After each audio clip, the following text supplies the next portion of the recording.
So it's 6:30, so good evening. This is Joseph Botash. I'd like to call to order the November 19, 2024 Select Board meeting. In accordance with Chapter 2 of the Acts of 2023, this public meeting of the Select Board shall be conducted remotely via Zoom. The agenda posted on the town's website identifies how the public may join. Please note this meeting is being recorded. Permit me to confirm that all members and persons anticipated on the agenda are present and can hear me. Members, let's confirm access at this time. When I call your name, please confirm and please respond in the affirmative. Select Board Member Anderson. Anderson here. Select Board Member Gallo. Gallo here. Select Board Member Harrington. Harrington here. And Select Board Member Rouse. Rose here. Staff, when I call your name, please respond in the affirmative. Town Manager Kevin Sweet. Present. Assistant Town Manager Greg Enos. Present. Executive Assistant Amanda Vazzapolo. Present. And Finance Director Mike King. Present. We also have with us our lead assessor, Robert Scottham, with us for the continuation of the public hearing. Present. So we do have a public hearing coming up at 6:40. So I want to take care of some of the quick stuff, go into that public hearing, and at 7 o'clock, we have the school committee joining us. So at this time, let's jump over to tab 4 and ask the clerk to read the announcements. Yes, Mr. Chair, let me scroll down to tab 4.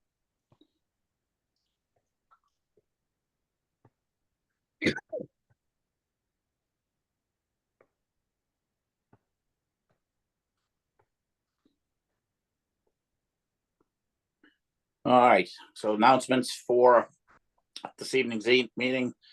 The annual tree lighting ceremony will be held on Sunday, December 1st, excuse me, at 6 p.m. on the town common. The fire chief would like to remind residents that no outside fires of any kind are permitted during this time. A special town meeting will be held on Monday, December 16th at 7 p.m. at King Philip High School. Please check our website for the specific details. Watch Now, Wrentham Elected and Appointed Officials Forum on MBTA Communities and Proposed Multifamily Overlay District, now available on the town website. Thank you, Mr. Chair. All right, thank you. Let's jump over to tab 5. And at this time, the chair will entertain a motion to approve the open session meeting minutes from November 12th, 2024. So moved. Motion made by Selectman Harrington, seconded by Selectman Anderson. Any further discussion? Being none, we'll go to a roll call vote. Select Board Member Anderson. Anderson, yes. Select Board Member Botash, yes. Select Board Member Gallo. Gallo, yes. Select Board Member Harrington. Harrington, yes. Select Board Member Rouse. Rose, yes. That passed 5-0. Let's jump over to tab 6 real quick. This is an annual thing to vote the winter parking ban from December 1st to April 1st, December 1st, 2024, April 1st, 2025. Chair will entertain a motion. So moved. Second. Motion made by Select Board Member Anderson, seconded by Select Board Member Rouse. Any further discussion? So this is a snow ban for snow emergency removal. We'll do a roll call vote. Select Board Member Anderson. Anderson, yes. Select Board Member Botash, yes. Select Board Member Gallo. Gallo's a yes. Select Board Member Harrington. Harrington, yes. And Select Board Member Rouse. Rose, yes. That passed 5-0. All right, let's jump over to, we need to appoint somebody to the Norfolk County Advisory Board with the departure. That was something held by Kevin, correct? So the recommendation is Greg Enos to sit on that advisory board. Is there any discussion? Being none, Chair will entertain a motion to appoint Gregory Enos to the Norfolk County Advisory Board. So moved. So moved. Motion made by Selectman Gallo, seconded by Selectman Harrington. We'll do a roll call vote. Select Board Member Anderson. Anderson, yes. Select Board Member Botash, yes. Select Board Member Gallo. Gallo, yes. Select Board Member Harrington. Harrington, yes. And Select Board Member Rouse. Rouse, yes. That passed 4-0. We have 4 minutes to our public hearing for Shake Shack Wine and Malt. And who do we have from Shake Shack with us today? Julian Barsamian, for Shake Shack Wrentham. So what was the name again? Jillian Barsamian. Okay, and you're with Shake Shack. Yes, And sir. John McGonigal, Area Director. All right. So we're going to open the public hearing at 6:40. I just want to make sure we had people here for this. So it's Jillian and iPhone on my screen. All right. Just making sure we covered everything else. Kevin, you need more than 3 minutes for your report? No, Mr. Chair, I can give just a brief couple of items here. The holiday lights, the install wrapping up, it will be tomorrow. We wrapped up with that with a walkthrough Monday morning. As you know, we got the tree lighting and the common lighting is scheduled for the Sunday after Thanksgiving. That's moving along. They've been out there working and stringing and you know, we're making sure there's no issues for go live on that. The Sweat Park renovation is going pretty well. About a quarter of the walking paths are complete and done. The stairs are being prepped for cement as well, and hopefully that will happen this week. So moving along as planned. Let's see. I think that's pretty much it. I think there was but still, I know Greg was dealing with our contact community representative for National Grid, just kind of confirming with them on the transformer issue, and we had a similar issue back in October as well. So just trying to make sure that you know, obviously that the power outage isn't unanticipated. It's bad timing. We were actually getting ready on a call. It was my last item I had for an update. We selected an architect firm as part with the MSBA as part of the process for the school building committee to identify, working with our OPM, the MSBA, which has a vote, as well as myself, school superintendent Dr. Cameron, and school committee chairman. We're part of that calculated vote as a weighted vote across all the members. We did select a architecture firm. I don't think they're ready to make that announcement specifically who it is, but we did interview 2 finalists after going through a pretty extensive review a couple of weeks ago with that stand. So I think we'll have a great product. I think we'll have a good team in place as that project moves forward.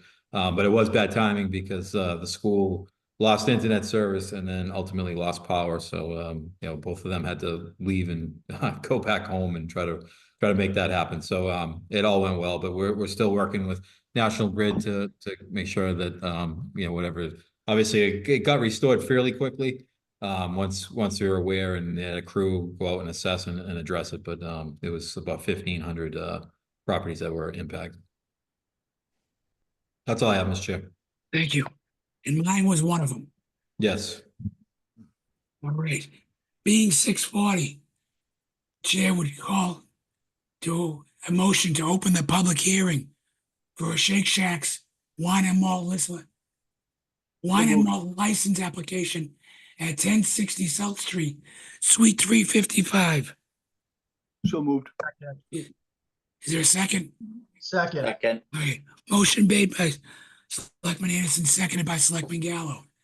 At this time, the chair entertain a motion to waive the reading of the public hearing notice. So So moved. moved. Motion made by Selectman Anderson, seconded by Selectman Harrington. We'll do a roll call vote. I'm sorry, I gotta go back and do a roll call vote in the first one. So to open the public hearing, roll call vote. Selectman Anderson, Anderson, yes. Botash, yes. Gallo, Gallo, yes to both. we'll go to the second one after. Select Board Harrington, Member yes. Harrington. And Select Harrington, Board yes. Member Rouse. Rouse, yes. All right. So we have a motion to waive the reading of the public hearing notice And we'll do a roll call vote. Select Board Member Anderson. Anderson's a yes. Selectman Botash, yes. Select Board Member Gallo. Gallows, yes. Select Board Member Harrington. Harrington, yes. And Select Board Member Rouse. Rose, yes. All right. So we have Jillian Barsamian and the gentleman on the iPhone. Your name again was John McGonigal. John. All right. And We- Attorney Joe Devlin is here from Upton, Cannell, and Devlin. I represent the licensee All right. or the app. So this is for Shake Shack, which I'm very familiar with. I dine there quite a bit. I used to. And you're looking for wine and malt, which is not a full license, and this is on premise only, correct? Correct. All right. There's also a common victualler and an entertainment license to be able to operate the rest, the seated dining and background music. Yeah, looking at that, I think that is in the motion. Okay. So I see you have an anticipated opening date already. And that is John, it's 11/21, right? It is 11/27. 27, excuse me. 27. and you've gone through the Board of Health and the building department, and we're all set with them. Yep, we got approved in all aspects. Excellent. So All right. obviously the liquor license won't be available by then, as we all know, but they do need the common victualers and the entertainment license to be ready to open. So you are going to take the wine and malt for approximately, let's call it a month for 2024. All right. That's generous, but All right. Select Board Member Anderson, any questions? Yeah, a couple of questions. First of all, so what part of the mall will this be opening up? Is the front of the mall, the back of the mall? This will be in the front. Front, okay. And do you happen to know what store you're taking over? It was the old painting store. I don't remember the exact name Okay. of it. Zor, I believe it was. Okay. And what type of entertainment are you looking to have there? it's just background satellite music. Most communities require that. John, are there TVs there too, or no? We do not have TVs, no. Right. So it's just background entertainment, like background satellite radio. Okay. And being a chain, I'm sure that all your servers will be tip certified. Yeah, right now they're tip certified. And that's the server training program they use. It could be, in the future, ServSafe or another nationally recognized server training program, but it will be one of them. Okay. Very good. Right Thank now, you. Yeah, thank you. Yeah, no more questions, Mr. Chair. You're on mute. I think you said Selectman Gallo, so I'll go in. Yes. Okay. I just want to say welcome to Wrentham. We're excited to have another business, small business here. This board is very supportive of our small business owners and all of our businesses. And we will definitely be in to come check things out. As long as I see that you filled out the very nice application that we have online, I have no issues as long as all the boxes are checked, all the necessary department heads have signed off. And I'm assuming that's the case, Mr. Chair, through you to Kevin. And if so, I say again, welcome to Wrentham, and you'll be seeing us come support your business. Thank you. Awesome. Yes, Mr. Chair, everything is in good order, and no issues. Select Board Member Harrington.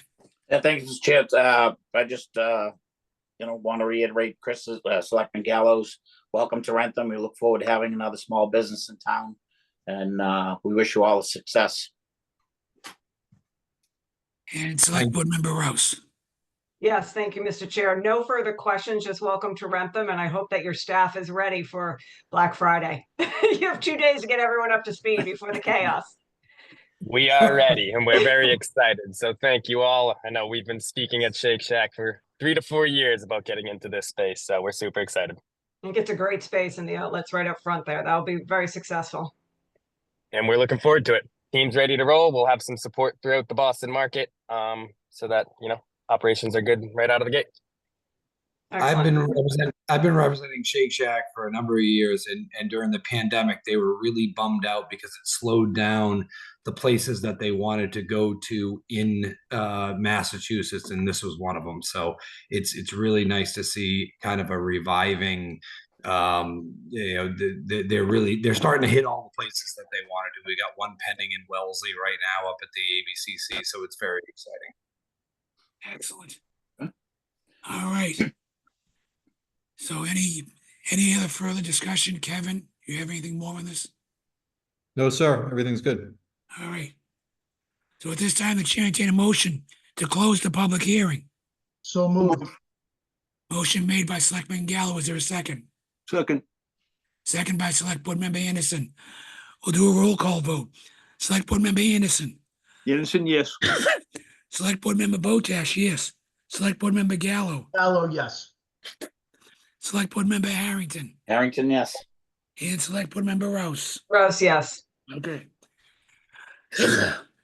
At this time, the chair would entertain a motion to approve or deny, so please make that in the motion, the on-premise wine and malt license application, common vicular and entertainment license as presented for Shake Shack, Massachusetts, LLC, DBA, Shake Shack located at 1060 South Street, aka 1 Premium Outlet Boulevard, Suite 355, and authorize the use of electronic signatures.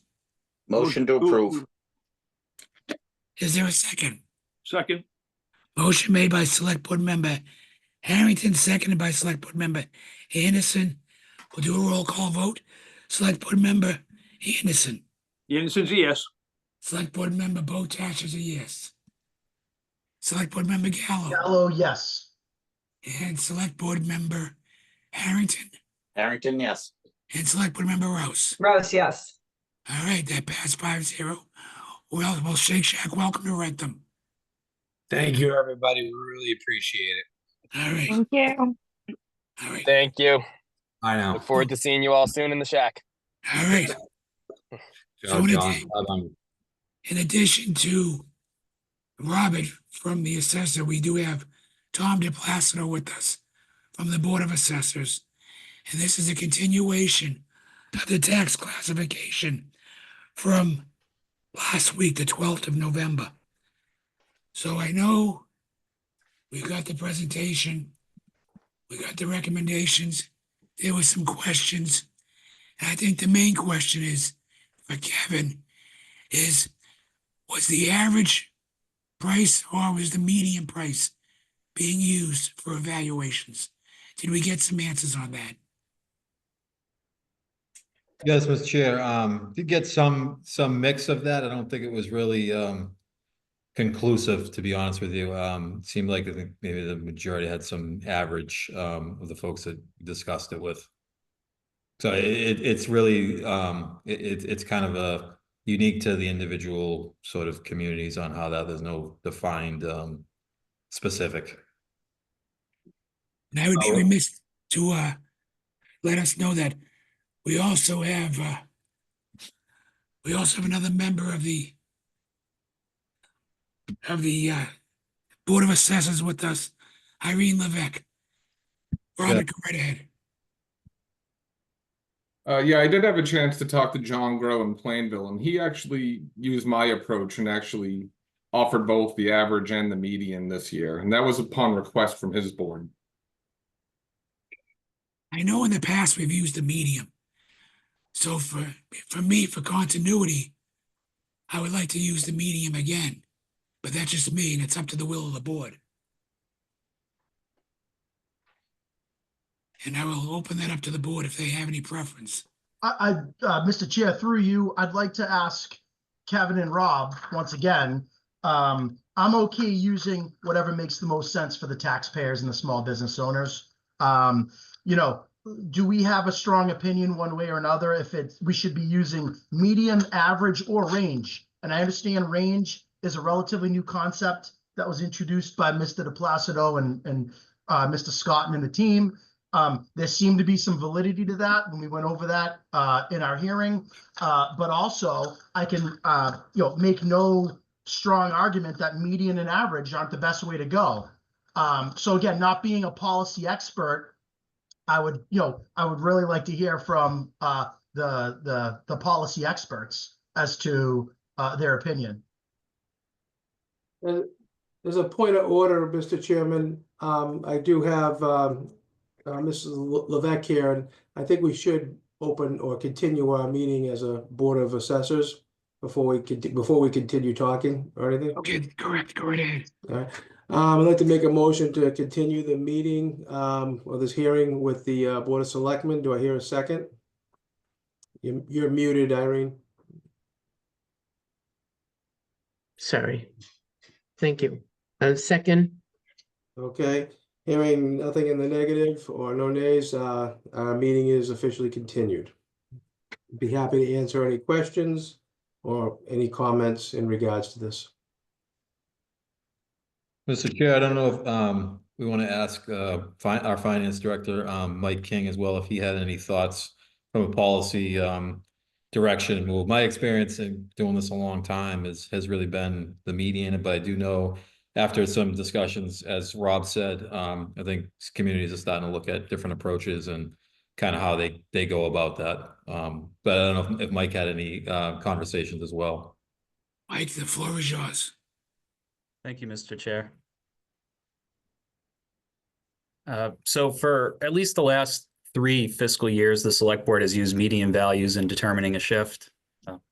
The board voted a shift that was closest to an equal increase on both the median residential and commercial classes in FY 22, 23, and 24. For FY 25, this shift would be 1.43. However, the provided options table is able to show a consistent increase across the value ranges, and based on this, a 1.39 shift could be considered more equitable. I'll also note that next fiscal year, FY 26, is when the town will be paying 2 debt exclusions. So the final year of King Philip and the first substantial payment of the Tri-County debt. So a 1.39 shift now versus a 1.43 may allow the town greater latitude to shift more towards the commercial class in FY 26 to potentially alleviate the residential tax increase. So that 1.39, is it based on average and medium? That's based on range, and I'll let Mr. DePlacido jump in. I guess Mr. Chairman, the presentation that we brought before the select board here last week was we showed the median and we showed the average or mean. The range table, what that did is actually what it showed was a range. Because when you look at the median table and you look at the average table, all that is doing is just giving one impact on just that one value, that one property tax classification, commercial or residential. It's not showing you the range of what happens across the board with everybody. So when you look at just that one tax bill or that one value, you're only seeing just that, and you're not seeing what happens throughout the whole range, because it could significantly impact one side of that spectrum, whether it's residential or commercial, at 500,000 or 1.2 million. So when you're looking at this to vote on a range, all that range is doing is really showing what you would decide if you went median, average, however you did. That shift is the same. The 1.3 to the 1.5 is the same whether you went median or average. And I'm hoping everybody follows me here with this. If you look at those ranges, it's the same thing. That range chart, all that wanted to do is to show you what happened across the board to 80% of all the parcels in town. That's all it did. So you could decide median or you can decide average, and then you can look at this option range table and see how it impacts 80% of the taxpayers in town. And Mr. King is correct.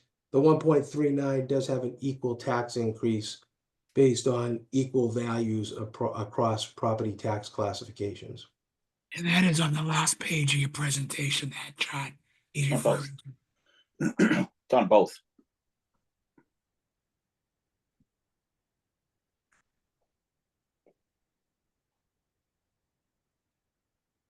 So it'd be a tax rate of 11.59 and a residential factor of 0.921, correct? That is Correct. correct. Mhm. Select Board Member Anderson, any questions? Mr. Chairman, I'd be more than happy with the 1.39. I think that's the most fair and equitable. Select Board Member Gallo. I would have to agree, and I think to Mike King's point, additionally gives us a little bit of flexibility and latitude, as he indicated. So I would also think that would be fair and equitable amongst the 80% of the property types that we're looking here. So I would be okay with that. Select Board Member Harrington. Mr. Chair, I think we should move the shift. I think with the fact that the property values went up 9.3%. And if you look across the boards at the 500, 600, all the way up to $1.2 million, I think that the residential taxpayers need a little bit of a break. I'd like to see it at 1.42. And Select Board Member Rouse.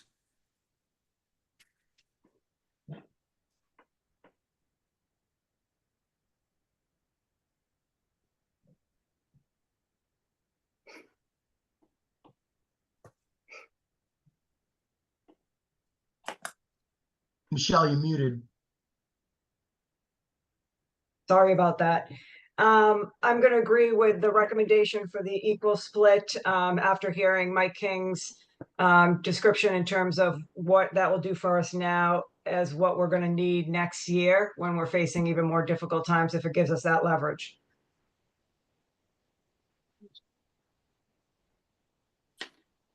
Tommy, Irene, Robert, do you have anything to add? I agree with the 1.39, actually. I think it gives us a pretty good indicator where we have equilibrium, and I definitely agree with Mike in that it gives us a little bit more room next year when we could be adding more burden on the residential taxpayers, and we could be looking at decrease in commercial values, so we may need it. Irene or Tommy? No, I think I've said all I have to say. I have nothing to add. All right. I go with the recommendation from Robert and Tom. And looking at it, I like it to be equal and fair. I mean, commercial already I know has a higher tax rate. And you know, I'll go with Tommy and Robert and Mike. So if there's no further discussion, I will go to entertain a motion to close the public hearing. So moved. Oh, motion was made by Select Board Member. Was that Anderson and seconded by Gallo? Yep. All right. So let me just go back and get my notes here because I got to put in the motion.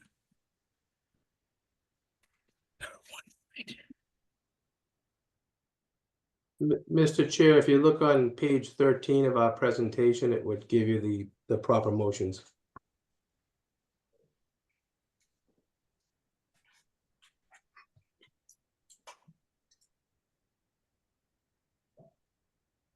I got to put the numbers in. So let me just give it to the numbers. The 1.39 residential factor.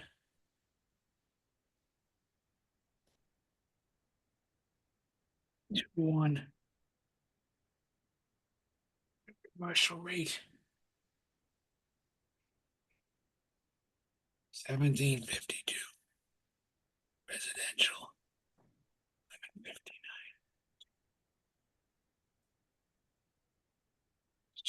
Yeah.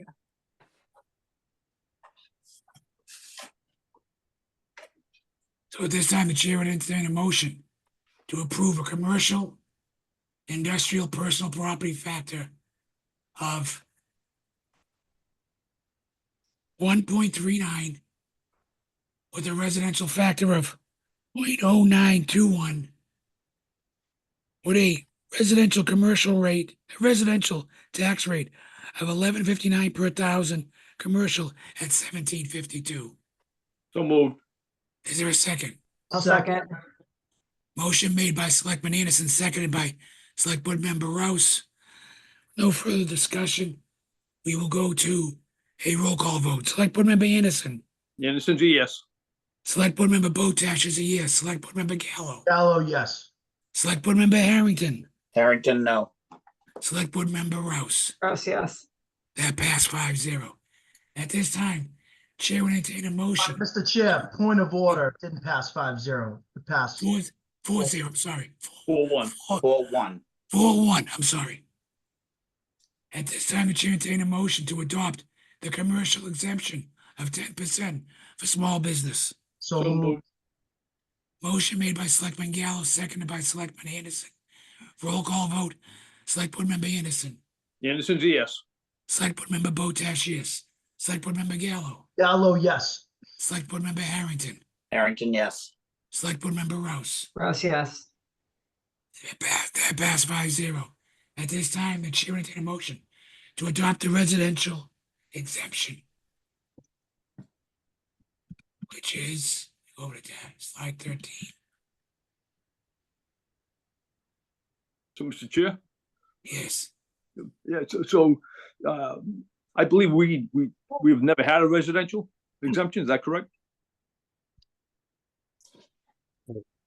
So I believe we'd be voting no on the residential exemption.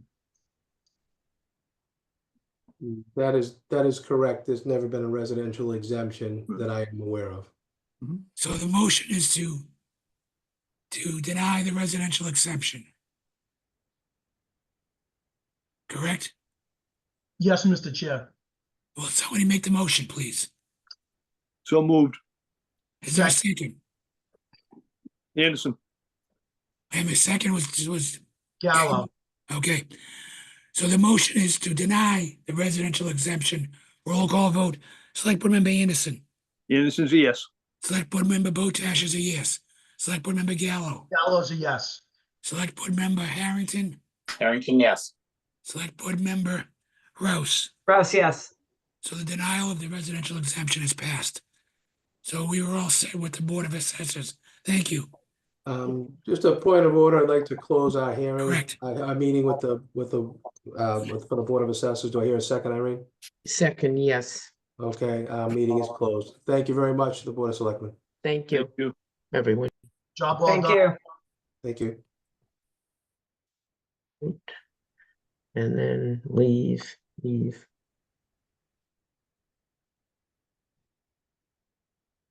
Great. So next, I want to see if our school committee has joined us yet.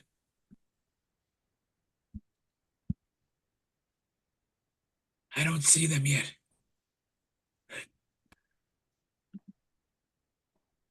So we're going to go to the appointment of the vacancy on the Wrentham Elementary School Committee. But I just need them to join. Here we are. I see Phil, Aaron.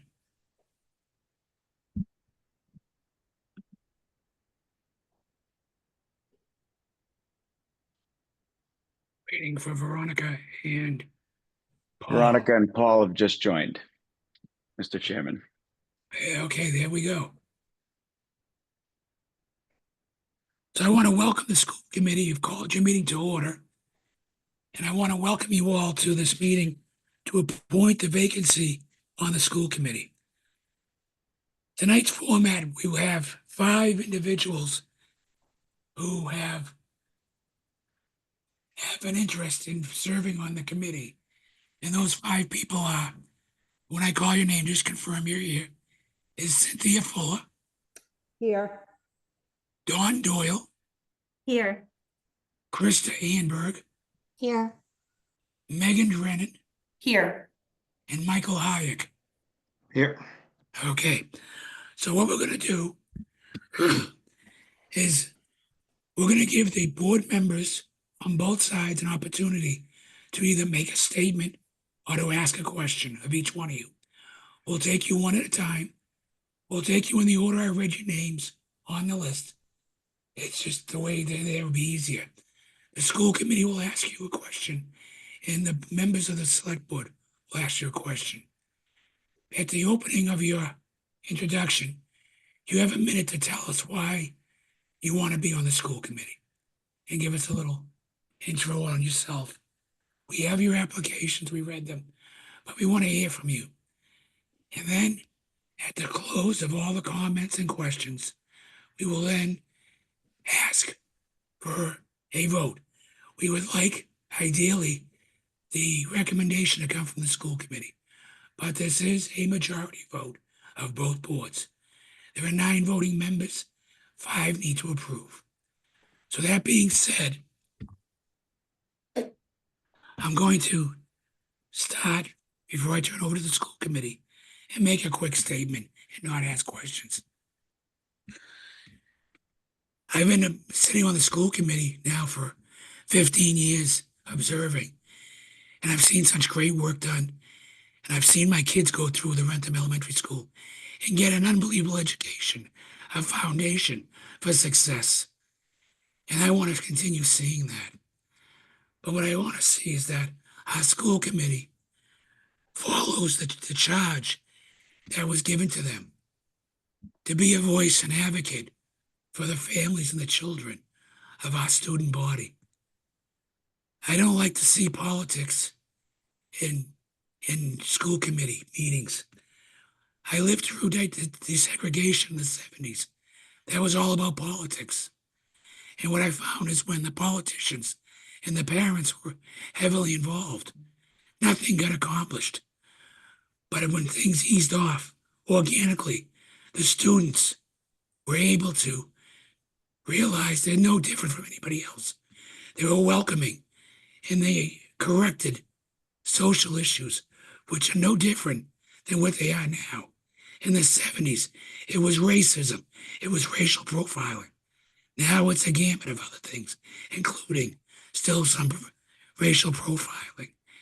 So I ask the people who are willing to serve to come open-minded, think of the kids first, and let's provide them the best educational experience we can. Thank you. Bill, I'm going to turn it over to you, and I'm going to ask that your board will now ask their questions of Cindy Fuller.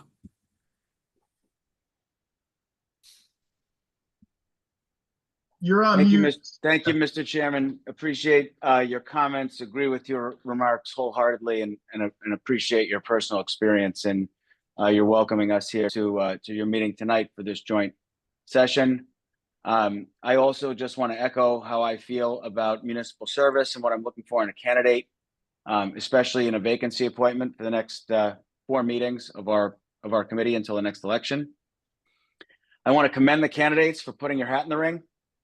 I'm thrilled to see 5 candidates who are interested in this position. I remember just a few years ago, we had a write-in campaign because we couldn't get anybody to sit for the seats. So we've come a long way, and I really applaud you all for taking the step forward. And I'm excited about this wide range of backgrounds that come to us here for the committee. I am especially pleased to see 2 former educators here.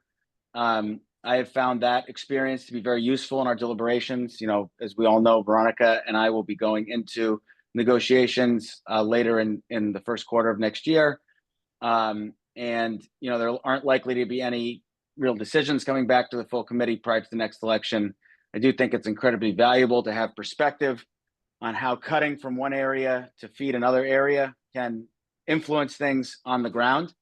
So experience navigating that, and also for those who do not have, you know, direct educational experience, you know, I don't, but having experience of navigating similar situations and how you understand the trade-offs of these different experiences are key to me.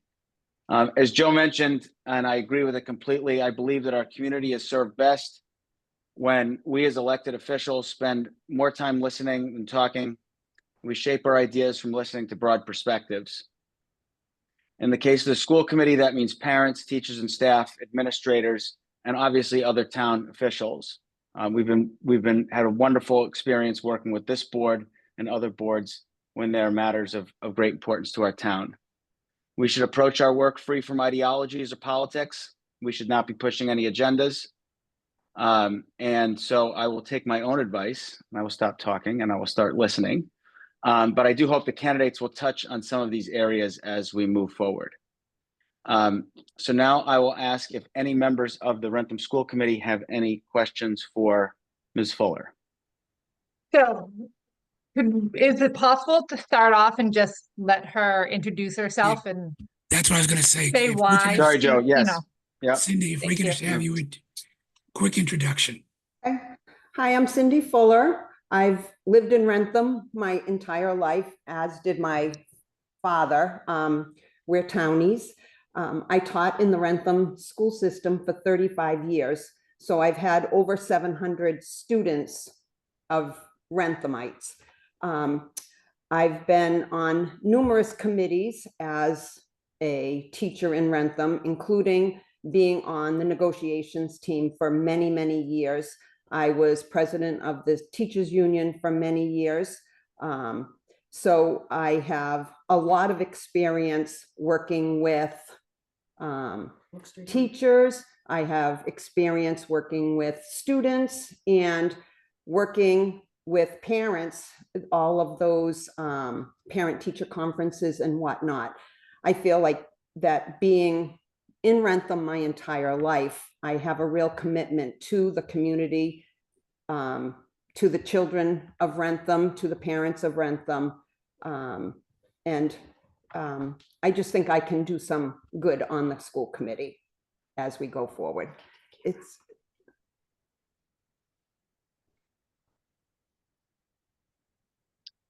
Terrific. Thank you. Do any members of the committee have any questions for Ms. Fuller? Phil, could I jump in? Yes. Thank you. Hi, Cindy. I went back. I recall that you ran for school committee back at, I think it was 2022. And I actually went back online and looked up the Cable 8, the YouTube videos that the candidates made and everything. And there was a write-up also in the Norfolk Wrentham Times, I think it was Wicked Local or something. In there, it was mentioned that you were on 2 building committees for the Delaney School additions. correct. I was just, as you know, we're going through the Roderick revisions right now too. So I was just wondering if you could speak a little bit to your experience with that and, you know, what your experience is with that, I guess. Right. Yes, I was on the 2 building committees for the Delaney School, both additions onto the Delaney School. Many, many hours worth of work doing that. And we met with the architects. We had all the plans. I helped to say what would be important in a classroom because I was a teacher and I knew what was needed for the students. Obviously, things are different now with all the technology and everything from when I was teaching and on those building committees. But I did meet with, I think it was monthly, we met and made sure that everything was in the schools that needed to be in the schools. Thank you so much. Any other questions for Ms. Fuller from the school committee? Aaron, you want to go or do you want me to go?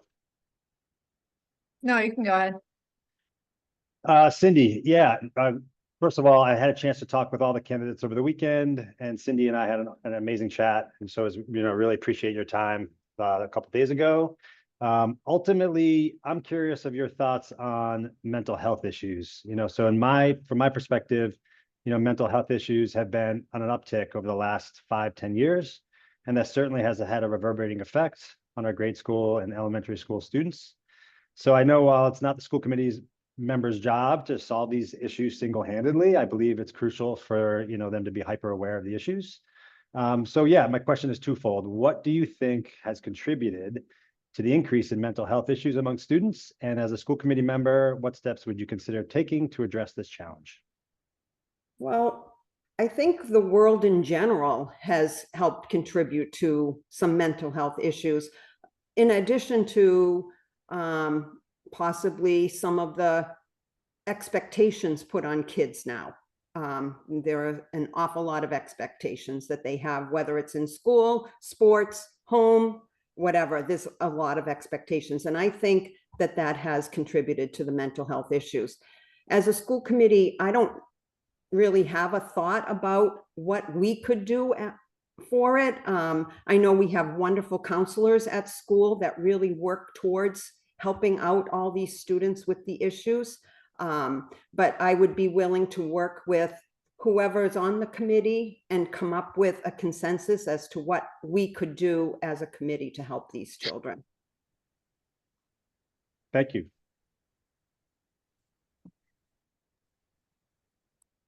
And Erin, do you have a question for Ms. Fuller? No, she answered it in her introduction, so thank you. Okay, thank you. Veronica, anything further from you? No, I'm all set. Thank you. Hey, Phil, I'm And gonna turn it over to my board. Mr. Chairman? Jim, do you have any questions for Ms. Fuller? Yeah, Mr. Chairman, I think Chairman Jordan's is trying to get your attention.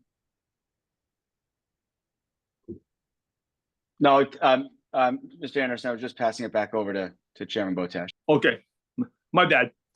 Thank you. Cindy, Jim Anderson here. How you doing? Good, how you doing? Good, thanks. So, quick question. I know you ran the past, but this is really, it's about a 5-month term. Do you plan to run again? And if so, why you would, or if not, why not? Well, I would like to run again. We'll see how this term goes, the rest of this term.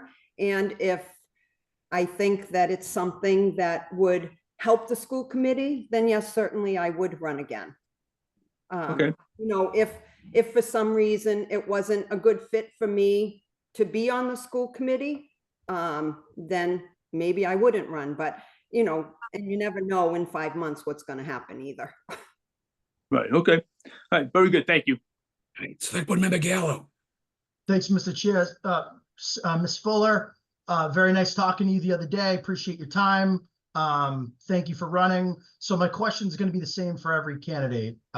Why are you the best candidate for us to pick tonight for this temporary position? I think I'm the best candidate because I have knowledge of the school system, being an educator there for 35 years. I have knowledge of the town, living here for my entire life. I've had as I said, I've had over 700 students go through the Wrentham school system. I've been on a lot of boards in the school system, so I know how it runs. I've worked with administrators, and as I said at the beginning, the negotiations team, and this is a negotiation year, I know that.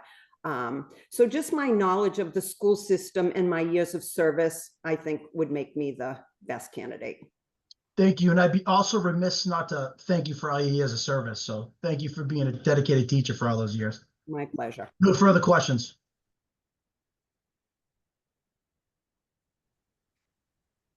Select Board Member Harrington. Thank you, Mr. Chair. Hi, Cindy. Hello. So 2 of the questions that I was gonna ask were already been asked and answered. But I do recall when you did run, you came in a very, very close second, which was very, very good showing from the residents, which is something I feel is important to bring up currently because, again, you did very well in that election.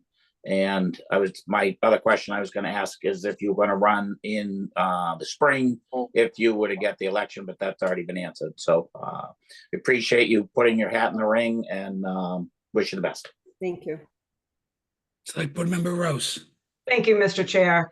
I had the opportunity to speak with each applicant or candidate this weekend and had extensive conversations with them and was able to ask all my questions. So thank you for your time and openness in speaking with me.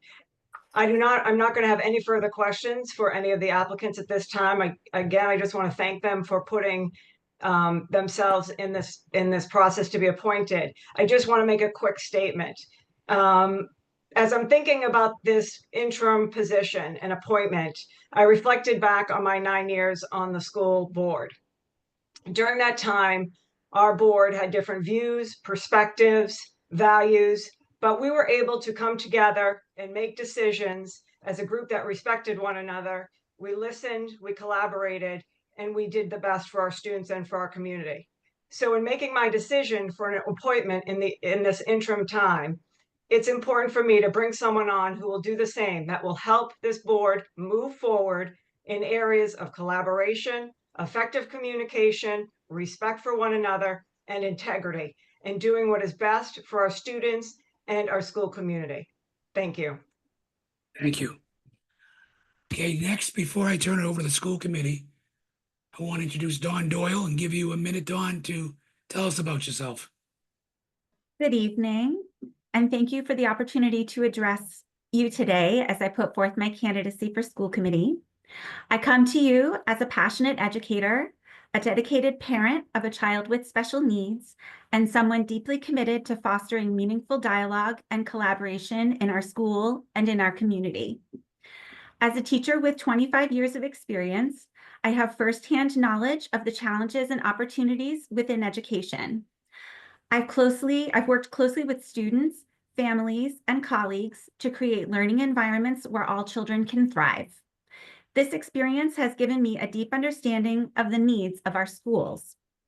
As a parent, I know how crucial it is for families to feel seen and heard in shaping the educational journeys of their children. Raising a child with special needs has taught me the importance of individualized support, equity, and inclusive practices in education.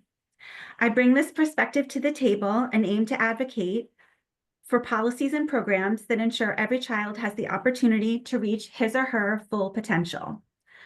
Most importantly, I believe in the power of dialogue and collaboration. I, like many of you, have witnessed the schism that has divided our town. Our schools serve as the heart of our community, and the children that we serve deserve the success that is brought about by open communication and collaboration by all stakeholders.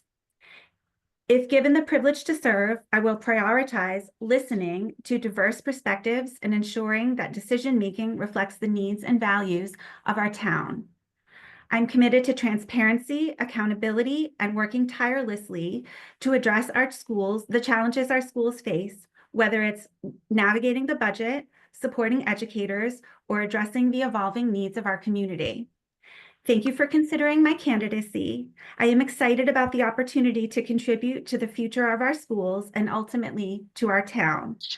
I look forward to the chance to work alongside you to ensure that our schools remain a place where children are the beginning, end, and center of all of our work.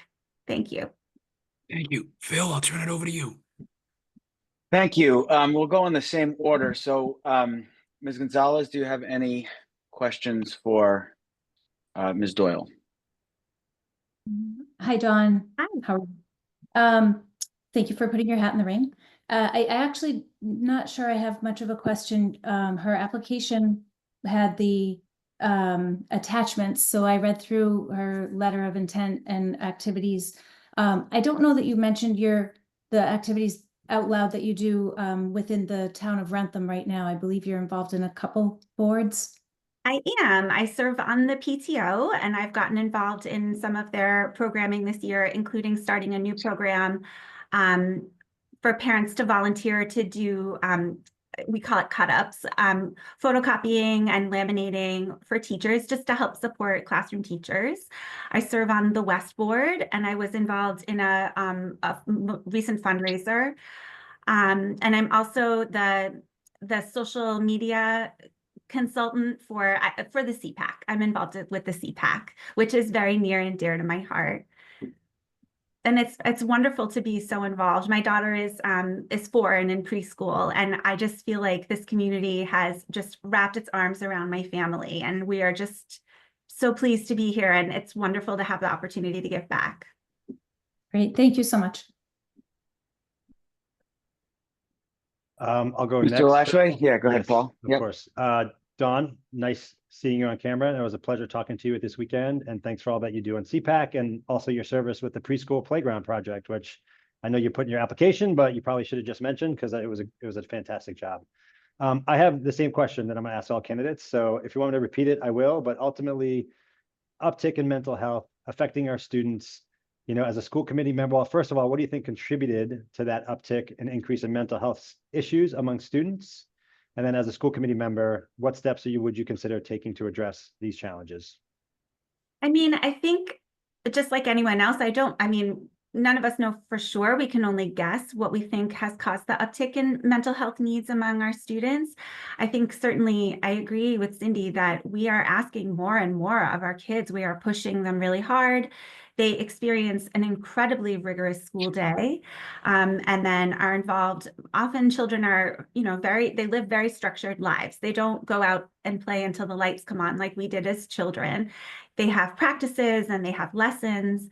And I think I have to say, I feel like for children as well as for adults, it's our overexposure to media. I think that we as a nation and as parents, we need to step out from behind our screens, and we need to encourage our kids to do the same.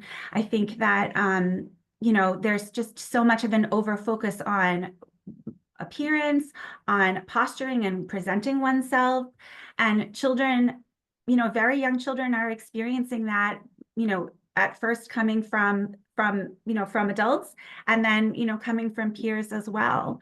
In terms of what I think should be done, I think, really we need to look to who are the professionals in our schools who are working with our kids and ask them what they think they need.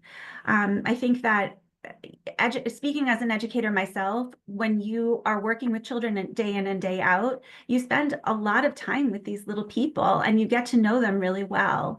And a lot of times the mental health professionals in our schools and our classroom teachers and our principals and our administrators have a lot of very wise insight to our children, both individually and as a group. And a lot of times what we need to really be doing is asking the people who are in the trenches, what do you need? How can I help you? And I really think that as a school committee member, that would be a big part of how I would see my role. Thank you, Dawn. Thank you. Erin, do you have any questions for Dawn? Yes. First of all, thank you for being so involved. I know it's a lot. You also, I've asked around, have a great reputation in the Foxborough Public Schools. So being involved in all of these other boards, what makes you want to join the school committee? And do you plan on running again the next election if you get on the board? So I think that I have always envisioned myself running for school committee, and I had always imagined that it would be something that I would do when I retire. I had never pictured myself as someone who would leave the classroom. I always say the two things I love most in my life are teaching and being a mom. And so it was an incredibly difficult decision to leave the classroom. But as I mentioned during my introductory remarks, my daughter has special needs. She has a complex medical condition, and thank God she's doing very well, especially with the support of the fabulous people at Project Blossom. But she requires a lot of medical care. And so I was just finding it was a lot to balance, teaching and managing her medical care. So I found myself leaving the classroom much earlier in my life than I expected. And I had, become more involved with attending school committee meetings this past year. And just as I threw myself into the Wrentham Public Schools community, and then I happened to be at the meeting when Sheena resigned, and I sort of said, I feel like the universe is speaking to me, sort of saying hey, you out there, this is your chance. So I think that in terms of timing, that's really the explanation as to the timing. I do think that I'm considering a run this coming spring.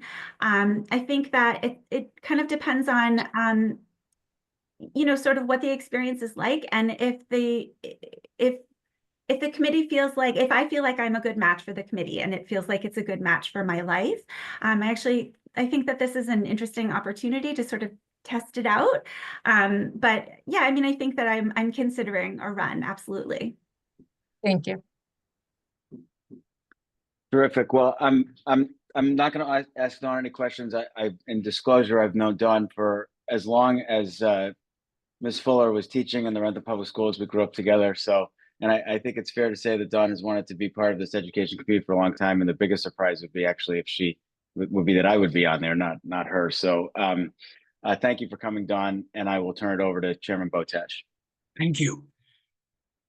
And please, be applicants, don't feel slighted. I didn't call anybody. I'm glad there's been communication from other board members and committee members, but I'm saving my voice. I'm going to be in the Phantom of the Opera as star singer, so I'm trying to save my voice. Jim Anderson, any questions for Ms. Doyle? Yeah, thank you, Mr. Chair. So Don, Jim Anderson here. How you doing tonight? I'm good, thank you. How are you, Jim? Good, thanks. So first of all, I want to thank you for all of your community service. That's something we always like to see in town. So thank you again. And also, just a quick question. So if you were to get on the board, what are your expectations, considering it's only about a 4.5-month term? I mean, I think my expectation is to fulfill the responsibility to attend meetings and to be part of the subcommittees. I mean, I'm already on three of the groups that are followed by the school committee. So I feel like that would be pretty seamless to report on CPAC and West and PTO. I mean, I think it's just to have the opportunity to sort of serve on the other side and serve the community, to give what I have, who I have developed into over my 25 years of service as an educator, to share that with our community.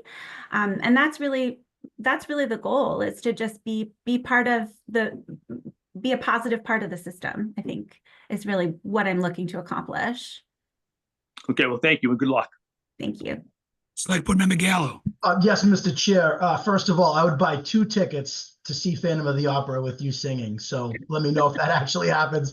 Secondly, Dawn, great to meet you in person. I enjoyed our short time together on the phone.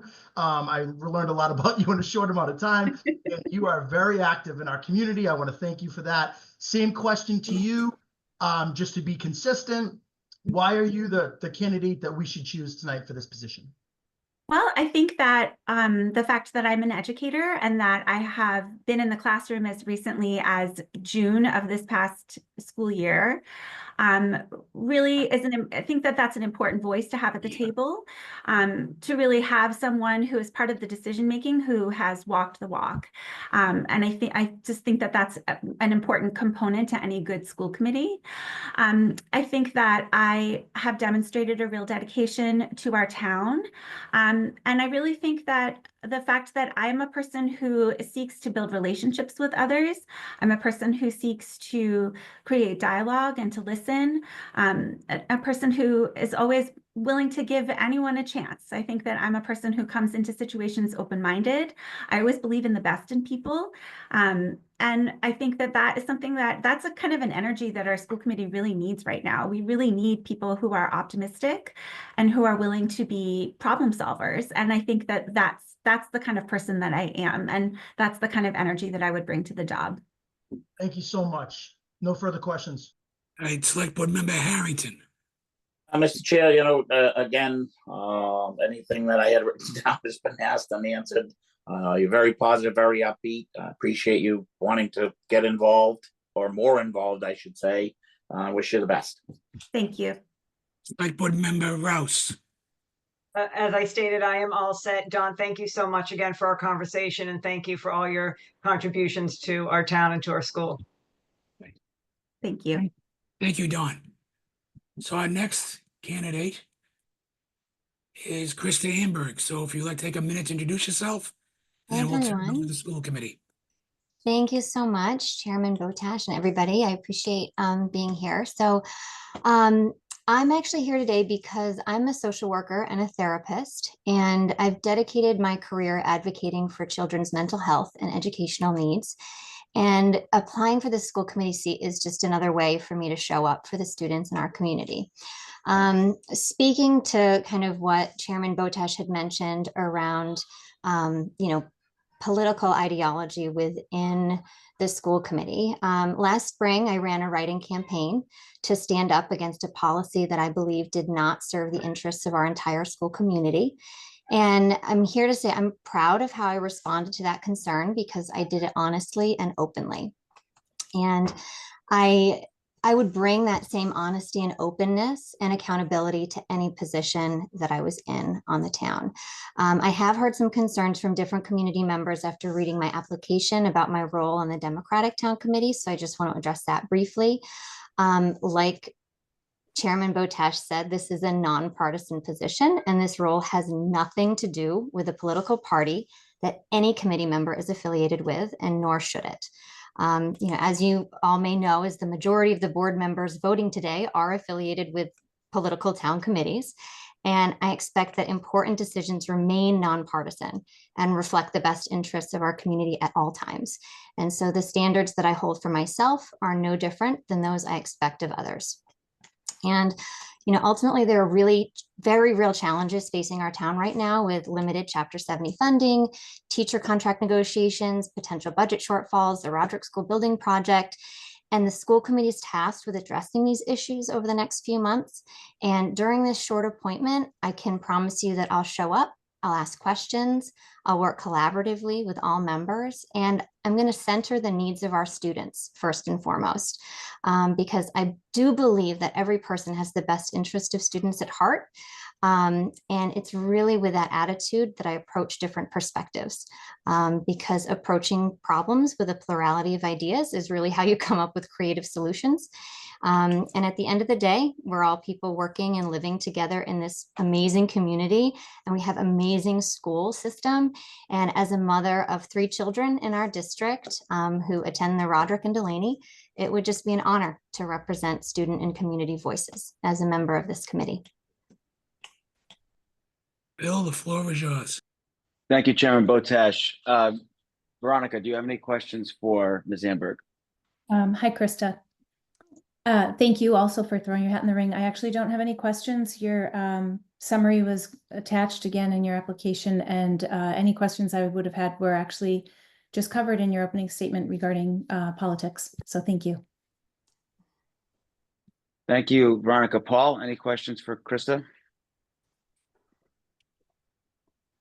Sorry, was on mute there. Yes, Krista, nice chatting with you this week as well. Thanks for putting your name in the hat. And as a social worker and a therapist, you probably know better than most about, and I'm asking the same question, the uptick in mental health issues. So just to repeat it, so you have, exactly what I asked others.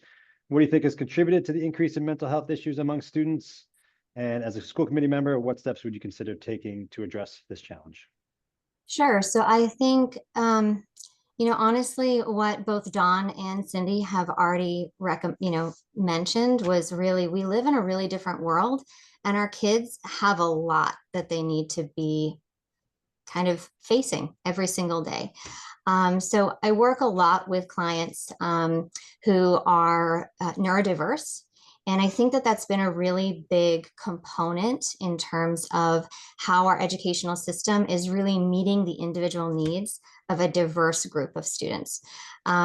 So as a school committee member, I think, again, the school committee's role is really to look at policy, follow it ethically, and to attend to the budget and contract negotiations. And so similar to what Dawn had said, it's asking the professionals in the school district what it is they're needing to support their most vulnerable students. What are some systems that we already have in place that really help support mental health needs? Like our social emotional learning and curriculum is fantastic. And the focus that we have in that area to help the whole student, I think is really important because it helps give kids a voice to advocate for what they need. And so as a school committee member, again, I would simply be asking the folks in the school to say, hey, what are the issues that you need help with? What are the resources that we need to allocate to really support student excellence and mental health needs in the classroom? And the last plug I will say is, personally, I think that the tiered intervention that the school does right now is a huge supportive component that actually is proactively presenting preventing some mental health concerns from arising that are addressed or connected to special educational needs or additional supports that kids need in order to maintain academic success.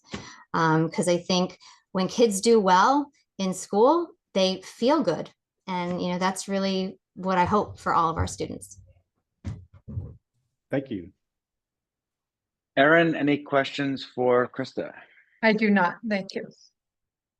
Okay, and I don't either. Thank you, Krista, for putting your name in, and I will turn it over to Chairman Botash. Select Board Member Anderson. Thank you, Mr. Chair. So Krista, first of all, no questions really, because you did a great job in your introduction. So I wish you well. Thanks. Select Board Member Gallo. Same, Krista, thank you for our quick conversation the other day. Good to get to speak to you on some of these topics. To be consistent, why are you the candidate that we should choose this evening? I think that, again, my experience as a mental health professional, I've worked significantly across across our state with therapeutic day schools, with public schools, in IEP meetings, both as a parent, as a therapist, as an advocate, and as a support to parents as well. And so I have a lot of direct experience with bridging the gap between competing needs, which basically I think is a really big component of any school committee position. When we have an educational system, we have an administration, and then we also have parents, community members who aren't parents or who are former parents, as well as our students. And so ultimately I'm a person who advocates for children first and foremost. I recognize that all of the adults in a child's life are incredibly important stakeholders, but I would bring that particular expertise to be able to bridge the gap between apparently competing needs and recognize that everyone is there to serve the best interests of the child. Thank you very much, and no further questions, Mr. Chair. Select Board Member Harrington. Thank you, Mr. Chair. Great presentation. Thank you so much for gathering everything that I had written down has already been asked and answered, and I wish you the best. Thank you. Select Board Member Rouse. And Krista, thank you for our conversation on Friday. No further questions at this time, and thank you for your interest in this position. Thank you. Yep. All right. So our next applicant is Megan Drennan. Is that correct? Yes. Megan, welcome. Thank you. You can give us a little introduction on yourself. Sure.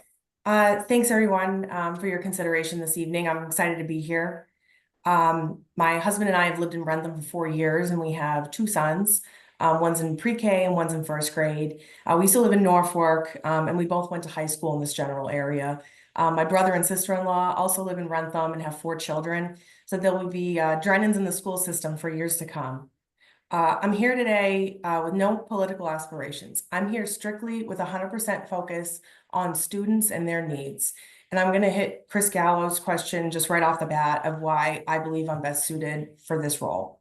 I have over 17 years of corporate work experience.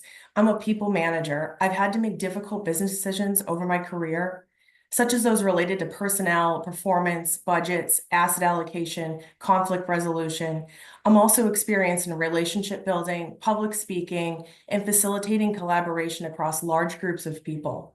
I would bring valuable experience to this role. I have extensive experience interacting with people that have different views than my own in a professional, respectful manner. I spent many years as a member of the Junior League of Boston, and in that role, I served on the finance committee, and I had to weigh in on budget concerns and allocation of resources. I also, when I was there, helped run an after-school program for elementary age children through the Boys and Girls Club. Most of my recent community service has been spent as a Sunday school teacher for pre-K and kindergarten through second grade age children. That takes up a lot of my time, but in addition to that, I'm very committed to the community, and most of my charitable endeavors involve helping children. I don't want to take up too much time here, but happy to answer any of those. The most important reason that I'm here today is I'm a regular working mother who has children in the school system. I'm a customer of the school. I have skin in the game, and all I want for my child and others is a high quality education in a thriving environment that's safe, innovative, and inclusive, really in line with the school's mission. I'm not a teacher or administrator, but I can serve as a bridge promoting constructive discussions that prioritize the well-being of our students, the growth of our schools, and the strength of our community. I speak with other Wrentham parents on a daily basis at sporting events in the neighborhood, class parties, school events, playgrounds, town events, getting a pulse on the key issues facing our children. Children are facing unprecedented challenges that are very different from prior generations. You know, we've talked a lot from other candidates about just the pressure that kids have today, as well as we're dealing with the aftermath of COVID, the access to smartphones and social medias at young ages. We're seeing bullying across new technology mediums and that we didn't have when we were kids. It's critical for parents to have a voice on this committee. I'll end by saying that Wrentham Public Schools has helped my son thrive in so many ways. I love Wrentham schools. His teachers have been phenomenal. The support staff, the specialists, the adjustment counselors, OT, principal, vice principal. I just have had such positive experiences with everybody. And I believe that it's a really special place that I would be honored to have a voice on this committee to be a part of. I have a vested interest in this school and the success with my children, as well as my nieces and nephew, which all of us in this family spans different ages, grades, and genders. So I really appreciate your time. Thank you. Great, Phil, the floor is yours. Thank you, Chairman. Veronica, do you have any questions for Ms. Drennan? Hi, Megan. How are you? Good. How are you? Good. I had a question. Well, your name was brought to my inbox quite a few times today, but being transparent here. And so you have a lot of people who obviously are advocating for you, which is wonderful. And I read through your application, and you had mentioned that you had community service initiatives that had a mission to help children. And I was wondering if specifically you could expand on that. Sure. Thank you. So I mentioned the after school program that I helped with. That was through the Boys and Girls Club in Alston. And we did crafts and various activities for elementary age children.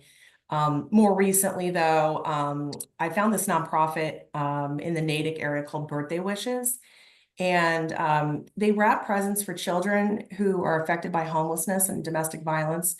It's a really awesome organization, and I organized several different groups, my own group and many others that we didn't know well, so that kind of the experience brought a lot of people closer together.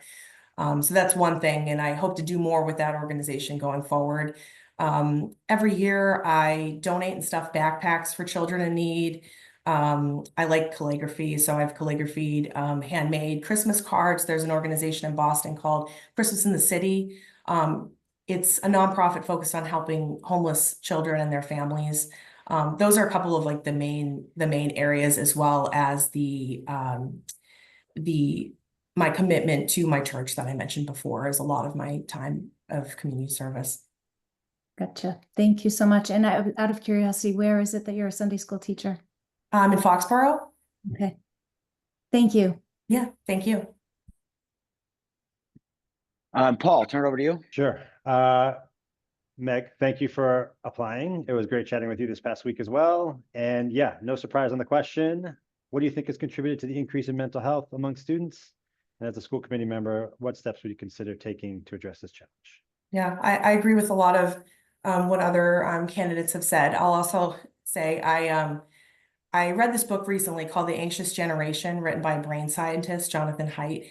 And I've kind of become obsessed with it in a bit, and I've tried to convince other people to read it. But he discusses how children have moved from a play-based childhood to a phone-based childhood, and that it's detrimental to their mental health. And it's fascinating, the different examples and data that he provides in this book. But basically, the problem stems from continuous access to social media, online video games, and other internet-based activities. And I think a lot of that changes on that, and what do we do kind of happens on the home front. But I think it's important to be aware of these issues and facilitate discussions like the wait until 8 group. And of having a phone-free school is kind of one of his major recommendations at the end of the book, is not, the kids have access. I think, more kids than I would have thought have access to phones, even in 6th grade. And, not having access to those on the bus, in the schoolroom, things like that.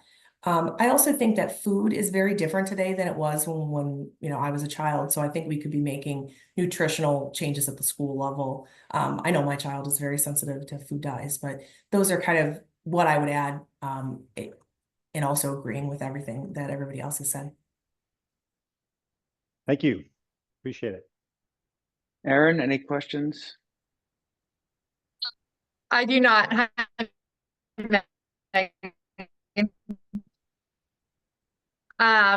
Megan reached out to me a few weeks ago, so I think she answered all my questions. Thank you very much. Thank you, Megan. It's nice to meet you, and I'll turn it back over to Mr. Botash. All right. Select Board Member Anderson. Yeah, thank you, Mr. Chair. So Megan, Jim Anderson here. Just first of all, great introduction. Also, as we all know, this is like a 4.5-month term. What are your expectations if you get on the school board during that short period of time? Sure. Nice to meet you. Thank you. My expectations would be to be a learner and a listener of the key issues on the school committee, and really just understanding that it's a short appointment, and being a new person, of really learning and listening and taking things in. No matter what happens this evening, I intend to run for election in the spring, and I'm excited about that. Thank you and good luck. Thank you. Select Board Member Gallo. Thank you, Mr. Chair. Megan, you stole my question. So I don't have anything else to ask you. No, I'm joking, but in the spirit of just being consistent, I was just going to ask you that question. You answered it. I thank you. I wish you the best. And to Veronica's point, my email box has also been blowing up today with support for you. So thank you very much for putting your hat in the ring, and I wish you the best. Thank you. Questions? Select Board Member Harrington. Yeah, thank you, Mr. Chair. Megan, very impressive introduction. Everything that I had written down had been asked and answered previously, with the exception of the fact that you indicated one way or another you'll be running in the spring, and I'm very happy to have you throw your hat in the ring. Thank you for wanting to help. Thank you. Select Board Member Rouse. Megan, thank you for our conversation on Saturday. No further questions. Thank you. Right. So next, we have Michael Hayek. And I think if we asked the kids who they wanted, it would probably be him. Looks like you're a pretty technical kind of career you have going on. It would really challenge the children. I welcome you. You want to give us an opening statement? Sure. I'll make sure first you guys can hear me fine. Yes, we can. Okay, great. So yeah, my name is Michael Hayek. I'm a father of 3 boys ranging from 6 years old down a 1.5 years. My oldest is a first grader at Delaney. I've been a Wrentham resident for 7 years, moved here with my wife Jenna when we were ready to start a family. She actually grew up in Wrentham and attended Wrentham Elementary. And we have family in town to help with the kids, so it's great. We love it here. The school's been great so far. I'm an aerospace engineer and have over 17 years of corporate experience.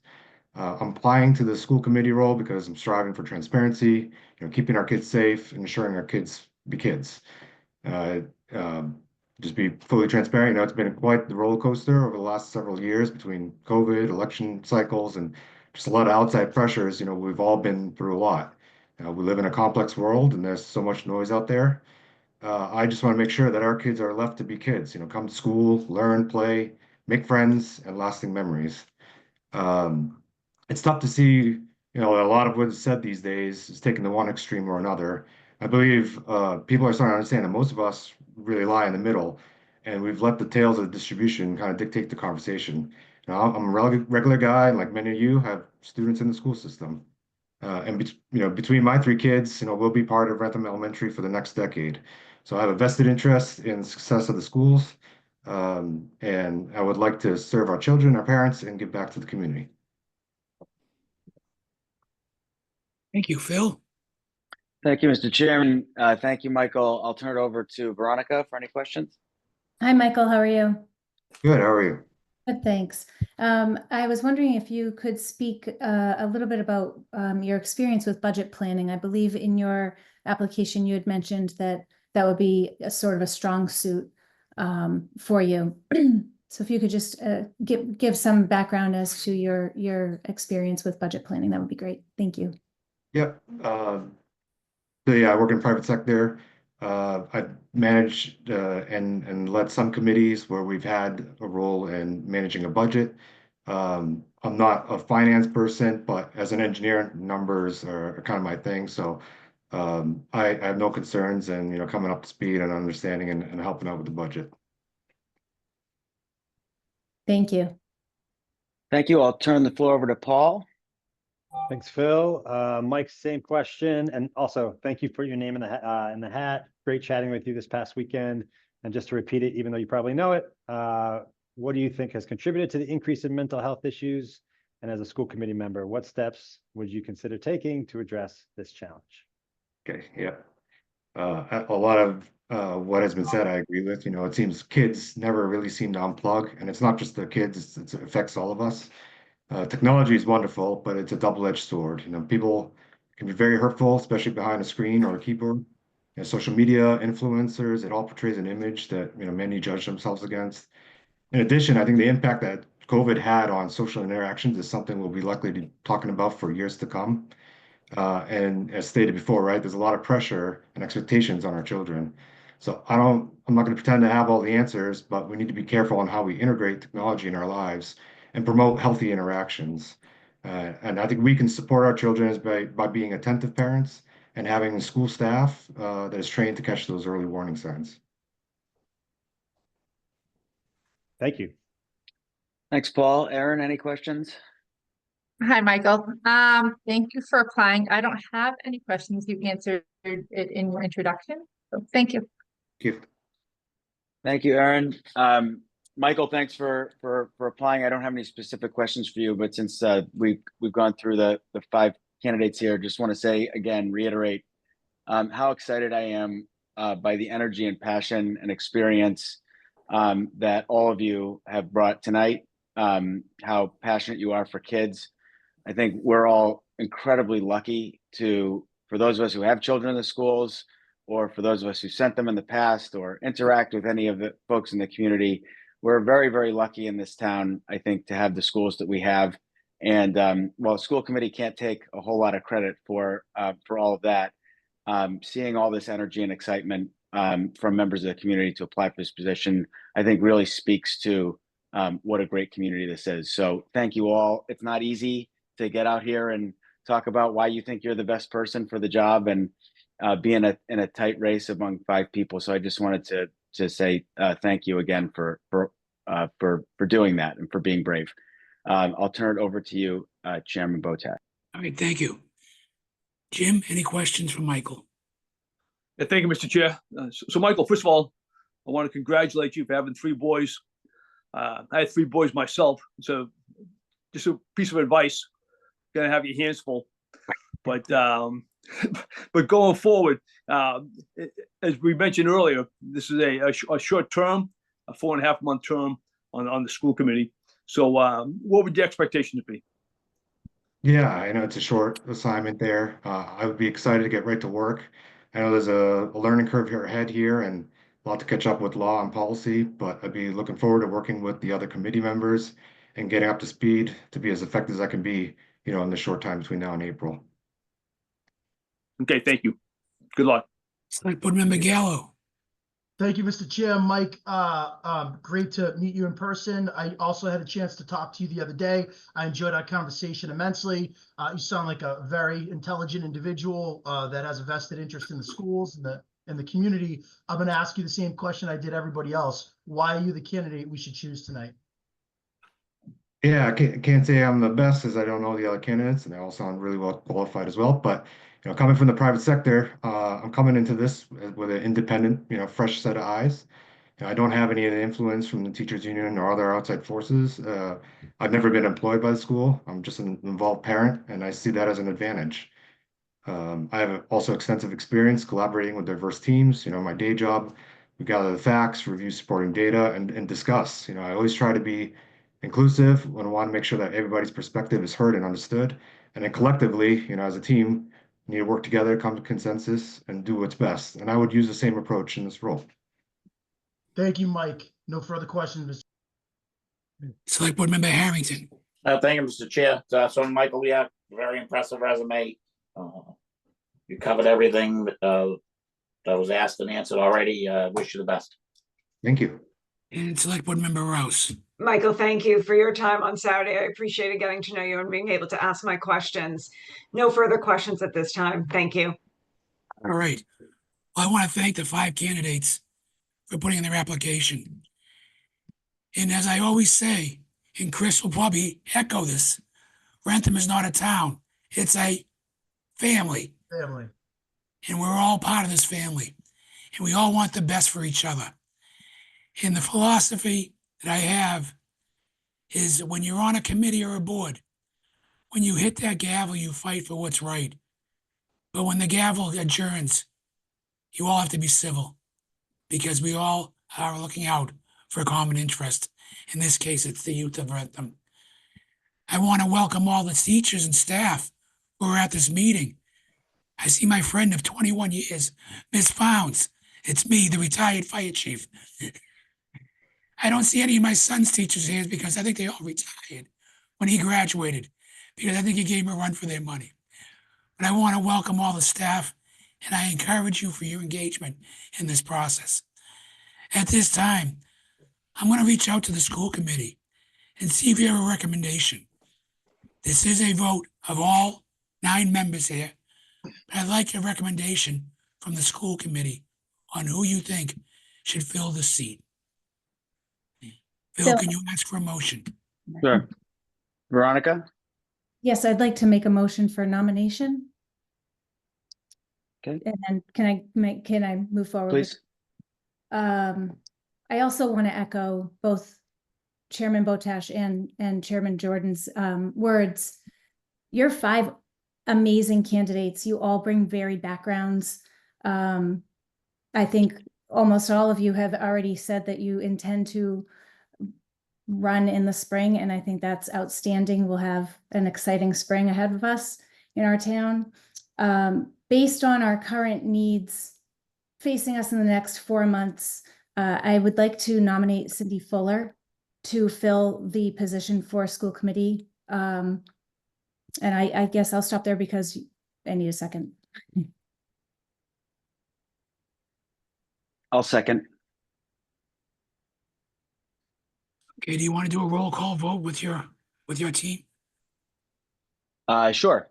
Veronica Gonzalez, Aye. Erin Greeny, No. Paul Lashway. No. Okay, and I'm a yes. So from the school committee, we have a no decision. At this point, I could put it over to the board for the continuation of the vote. But I want to know how the board feels. Do they want to hear a candidate is supported by all of the school committee, or do they want to move forward? Selectman Anderson. Yeah, Mr. Chairman, I'd move forward. Select Board Member Gallo. I'll just say this. I've said this throughout this whole process. I think this is we're here to kind of level ties and offer our, offer our wisdom, however they want it. I have no issue moving forward the vote, but I would rather like to see it come from the school committee, as I believe these people are the ones that are going to have this colleague to work with for the next 4 months. I don't want the select board, and not suggesting that we are, but I don't want us to come across as heavy-handed and knowing better than the school committee, because we don't. So I mean, I'll do what the will of the board is, but I think, this ultimately, it should be a decision that stems from the school committee. Select Board Member Harrington. I concur with Selectman Gallo. You've got 5 terrific candidates to pick from, and I think that, quite frankly, that the decision should come more unanimous from the school committee versus the select board. Select Board Member Rouse. I agree with the sentiments that have been shared this evening. I would like to move forward. I feel as though the school committee is in this position and has come to the select board just due to the division within the school committee that is having the select board get involved in this process. So if they're at an impasse, I think that the select board has to step in and to help this to move forward. Mr. Chair, can I ask a question? Oh, certainly. Could we ask the school committee to have a little dialogue amongst themselves? Like why, I mean, we had a 2-2 vote. We understand that 2 of the candidates wanted Cindy, 2 of them didn't. I'd be curious to know what the other 2 were thinking, to see if there can maybe be some kind of a common ground before we go to a vote. Chris, I agree with that. Sorry to interrupt. I thought the process would be for a motion, a second, and open it for conversation. So let's let them converse, Mr. Chair. Definitely. Do you want to do it? Well, it is public forum, so you would have to do it in an open forum. Mhm. Because ultimately, and I think we've all alluded to it, is that we would like to see the support, that we know the team is going to work in unity and no dissension. So, we have a great nomination, and but we don't have a unanimous. And I think for a candidate to have unanimous support means a lot. So I will leave it to you, Phil. Thank you, Chairman Botash. So I'll open the floor for discussion on Cindy or on thoughts on the nomination from Veronica. So I'll give my reasoning, and my number one reasoning, I think, to nominate Cindy is, she ran in 2022 and it was a tight election. And if I recall correctly, Paul won that by a handful of votes, less than 10, if I'm remembering correctly. So to me, the community has spoken. The community supported her in 2022, 2 years ago. So, these decisions are hard when we're a body of 4 people right now. We've had to do this a handful of times since I've been on the school board, making these big decisions that, you feel like the weight of the world is on your shoulders and it's not fair. But in this case, I do feel like the community voted. It was a loss for Cindy by single-digit votes. So obviously there is the support there, and that's where my decision was made. I'll give my 2 cents here as well. So for me, as I think about the next 4 months and the issues that are most top on my mind for the business of the school committee, the 2 things that occupy the most of my time are the process for the Roderick School building and thinking about the budget for next year and for negotiations. I do not believe that a former educator is beholden to interests of a union. In fact, I think the kinds of conversations that I would like to be able to have in those negotiations will be about how we manage a finite set of money to make decisions about existing contracts and what resources remain and how we make that work. Now, I have experience running organizations, managing budgets, all of those kinds of things. What I don't have experience in is knowing what is the impact of making certain kinds of cuts that you have to make in a budget crisis, and what is the impact on students? What is the impact on programmatically? What happens with student success? That is experience that is gained, in my opinion, only through living through budget cycles, ups and downs within a school. where you can look at that situation and say, I lived through knowing what it was like to eliminate a program, or what the impact is of eliminating 3 classroom teachers. That to me is critical information.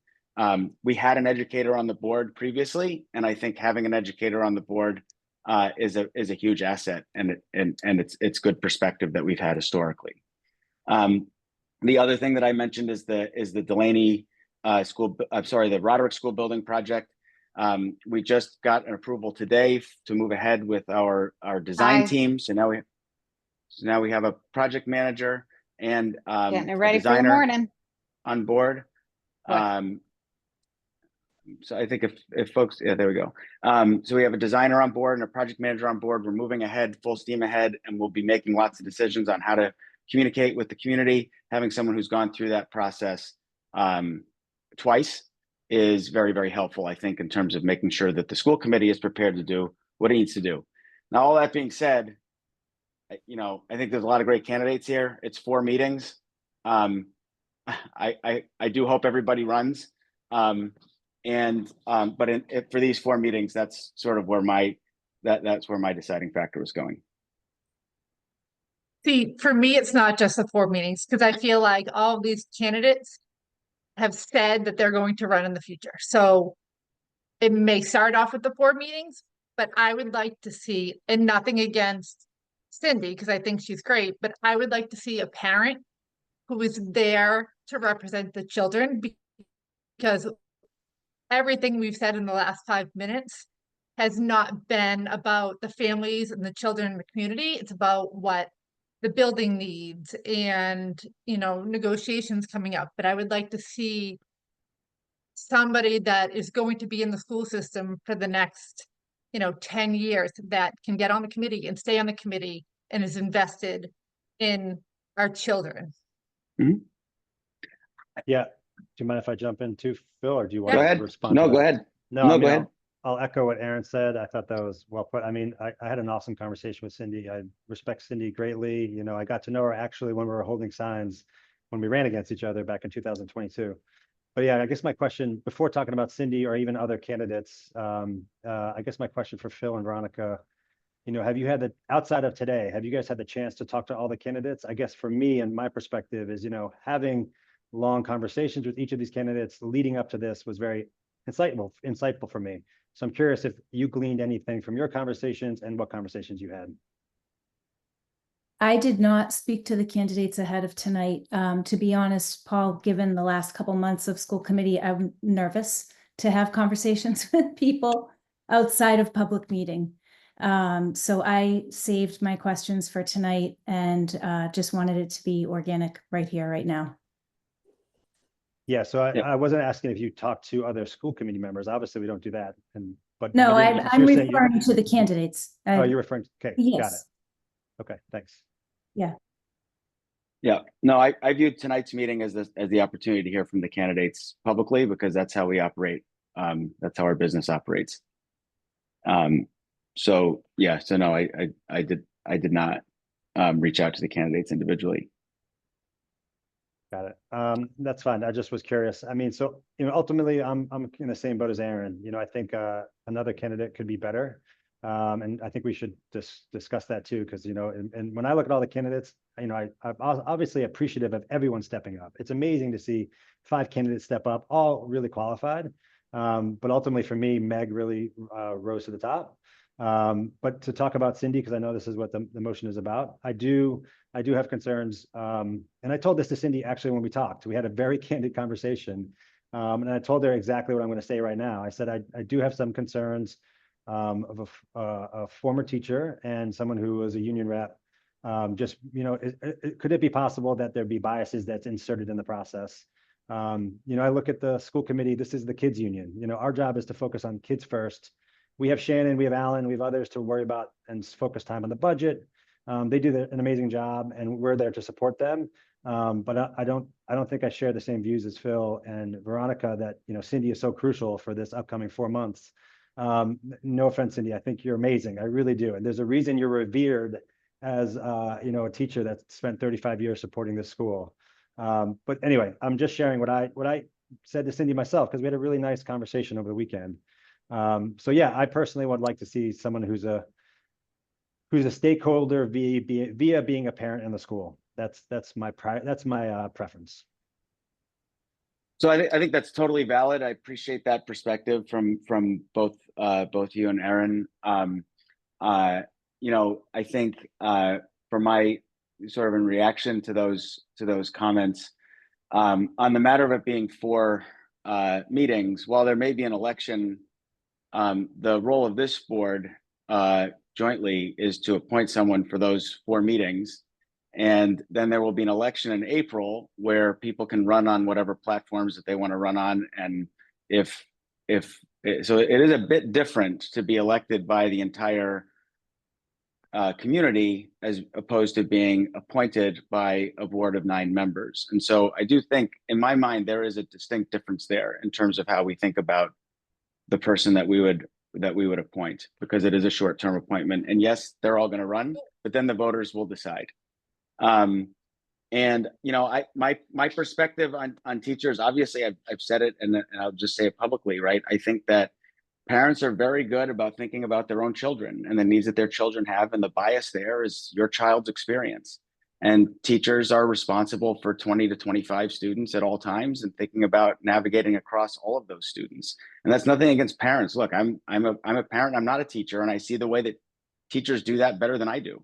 And so I think we have a lot of perspective of people who are focused on that issue, and we're underbalanced in terms of having a perspective of what that means. And that's just a difference of opinion. I think this sort of speaks to, like, this is not some great divide that is like we're angry at each other and uncivil about it. It's just a matter of perspective, right? It's just a matter of what we value in terms of position. So I don't think that there's some deep ideological divide that's happening with our committee. I think it's just, you know, sort of a preference at this point. So I'm not sure we're going to come to any sort of consensus out of this. I know the select board would like to do that, but I think the process just needs to be to go with what's prescribed in the state law and just go ahead and vote on a nomination. But Mr. Chairman, this is your meeting, so I'm not going to.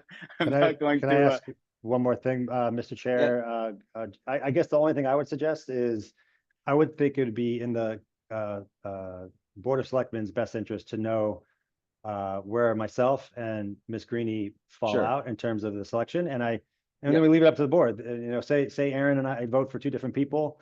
You know, the board can probably make the decision pretty easily. If we vote for the same person, it's a 2-2 split amongst our committee. You know, at least they have that to consider. So I think that's something I'd like to do. Sure. If Aaron wants to, you stated yours, okay. Yeah. Yeah, I mean, if I could just pick, my support would be behind Megan. So I was blown away by what she had to say, and her experience, and you know, she spoke on bringing people together, and I think that's what we need. And I think that alone in the next 4 months, if you want to, you know, save the 4 months, would make a big difference. So I do have another question for the committee, and I'm a little bit surprised by some of the emails that came in, not because of but of this sort of like not having a teacher on the board, when these were all people who supported the last member who just resigned, who's a teacher, and came out in favor of it because she was a teacher. So I don't understand. Can you help explain to me what changed in the last 10 or 11 months on Phil, are you asking us to explain what other people submitted or something that Aaron and I said? Yes. No, well, what you said was that you thought we shouldn't have why you would not want a teacher. No, it's like you said before too, and I'll echo your comment. There's a preference. Right. Okay. All these candidates are tremendously qualified. They're all amazing people. They've all stepped up, and kudos to all of them for taking their time out of a Tuesday night to be here. And so it's like we said, it's a preference. I think all of these candidates are really qualified. In the past, a teacher that I've supported as a school committee member, I knew as a parent. I didn't know her as a teacher. So I supported her as a parent in the community. Yeah, okay. Well, I'm just surfacing this question about like teachers can't be impartial or whatever. I'm hearing from Paul that's not what's being said, but I did see that a lot, and I was sort of surprised to see that that was a theme that was coming forward because of obviously the support that, you know, and the interaction with that. So that just Yeah, is. I mean, I think just for everybody's clarification, you're referring to notes that we all got from the community constituents, not something that Aaron and I said outside of this meeting. Not outside of the meeting, no, but in the meeting, right? Saying like a preference to that bias that would come in from a teacher and preferring a parent. But I No, guess yes. My that preference is statement definitely- was, I would prefer a Mhm. parent that has children in the district. Yeah, okay, That's just got a it. preference of Same. mine. It was nothing against Okay, Cindy being a teacher. Yeah, okay, or teachers okay. in general. Same here. Okay, got 100%. it. That's Yeah. very helpful clarification. Okay. Can I make one more comment too, Phil? Sure. You know, thinking back a few years ago, we did this, where we had an empty seat and we had to fill it, and we had the joint meeting with the select board. And at that time, it was Eric Greenberg that we unanimously voted in, who had no children in the system at the time. But we relied on his expertise as a former school committee member. You know, I think that's sort of the lens that I'm looking through with this nomination also, where Cindy has experience within the school system. You know, no offense, Cindy, you've been around the block, so to speak, with this. And I just see that as a wealth of knowledge. We're struggling as a committee, and you know, maybe that would be something that would help bring us back together and give us some guidance moving forward. I think last time was a little bit different. We were all brand new to the school committee, and we brought Eric back as a former school committee member. And I think we all thought that was a good idea because we were all so new to it. Like, I just joined the committee, you were what, a year on, Phil was brand new. Like almost the whole school committee had turned over in 2 years prior to that. So I think that's why, like, that's accurate. Yes, and that was I think that was sort of the pivotal thing that pushed us forward to wanting to have Eric come in. But that's sort of the theme that I'm going with, is the expertise piece and the background knowledge. While we all, you know, I don't want to call us seasoned because I don't feel that way. But we could use some of the knowledge from somebody who's been around. I think it's a great comment, Veronica. I totally appreciate it. I guess I just keep going back to, and Phil's comments too. I think we've all had a really good working relationship, even through tumultuous times as a committee. But you know, I just want to remind everyone, like, our job is not to be five best friends. Our job as the school committee members is to be the kids union. Our job is, it says it right in the code of ethics. Our job is to put children first. And sometimes adults get in the way of that. And so my opinion, you know, I think, like I said, all of these candidates are really well qualified. I think they're all great people. I had an awesome time talking to all of them. And I think I've made friends with all of them. I look forward to shaking their hands as I see them around the community. But we have to remind ourselves that children do not have a voice. And our job as a school committee is to be the kids union. That's how I see it. And so, yeah, I think, you know, the device, any sort of mentioned divisiveness of the school committee, I mean, it's kind of, it's in my mind, it's not the top priority. The top priority is the children.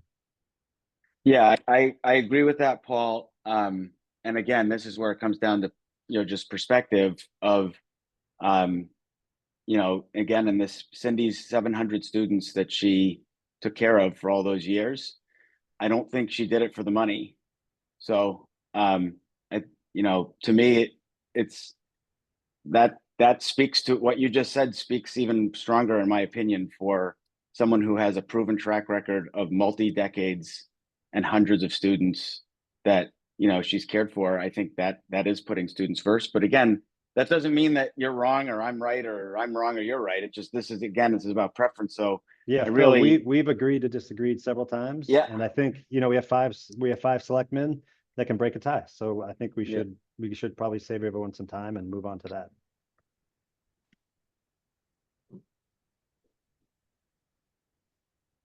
Okay.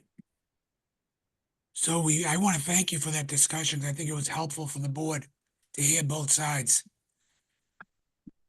We could do one of two things. We could move forward with the continuing vote where we have 2-2 right now from the school committee. Or we can give the option to the school committee to nominate another candidate. Because wholeheartedly, I know the board wants to support a unanimous decision from the school committee. That would be the ideal thing. If we can't get to it, we will make that final decision. I'd like to give you one more opportunity to come back with a unanimous decision, if not asking too much. Mr. Chair, just a point of order. I don't know that you can do that. You have a motion on the floor that's been seconded, and you're not voting as separate boards.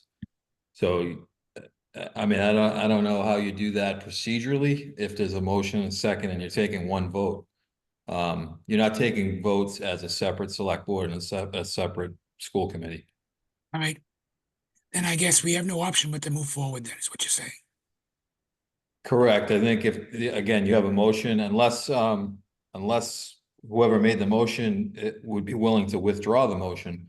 I think you need to act on the motion that's been seconded, unless there's a willingness to withdraw the motion that's been made for further consideration. Thank you for the clarification. So through you, Mr. Chairman, I would ask, would your motion want to be withdrawn? I believe was wrong. I was the one who made the motion, Yep. right? Yes. Yep. I would like to keep my motion. All right. So right now the vote is 2-2. We're going to go to the select board. And I'm going to start with Selectman Harrington. Based on the discussions and the fact from the previous election from a few years ago with Cindy's popularity and doing so well in that election, I will vote for Cindy. All right. Select Board Member Anderson. Thank you, Mr. Chair. I thought every candidate was a very qualified candidate, but I also will vote Cindy Fuller.